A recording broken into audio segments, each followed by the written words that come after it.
I have been guiding groups in the backcountry for well over a decade, and on and off for almost 20 years. Here are 3 things that you need to know before you book a trip with us here at Hike Like a Woman. First, the trip begins long before you meet everyone in person, and it doesn't end as soon as everyone goes home. I look at each trip we lead like a linear path. There's all the communication and preparation leading up to the trip that used to happen in our group Facebook pages, but now it happens in our group Slack chat. Then there's the actual trip itself, when you start off as strangers who don't know anyone. If you want to know the truth, I love that part about every trip, how we start off as strangers but end as friends. Then there's staying in touch with trip participants year after year after year. Some of my best friends were former trip participants, and I have crossed that professional guide-client relationship, but I'm proud of it. And I think that's one of the best parts about these group trips. It's the friendships that are made. Next, each group is different. Early on in my guiding career, I would have the same jokes and the same stories to tell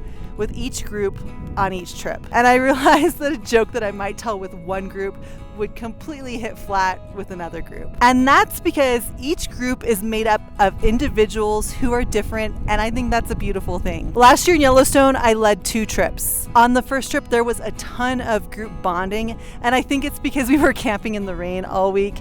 The weather conditions were not awesome, and so I think the group was almost forced to come together because of the weather. The second trip didn't have the big group bonding that the first trip had, but I noticed something cool with the second group, and that's that smaller groups began to form within the larger group. It's really fun when you book a group trip or you head out on a guided trip because you never quite know what the group dynamics are going to be. I work really hard to try to identify the group dynamics right out of the gate so that I can do everything within my power to make sure that everyone feels safe and everyone feels included and everyone has a ton of fun. I haven't always done a very good job of this though, and it's something that I'm working hard to try to be better at. The third thing you need to know before you book a Hike Like a Woman trip is that I really care about your self-care. What do I mean by that? I mean that I'm an extrovert and I really like people, but sometimes I just need to take a break and just recharge. If you're coming on a trip with a bunch of strangers, even if you're an extrovert like me,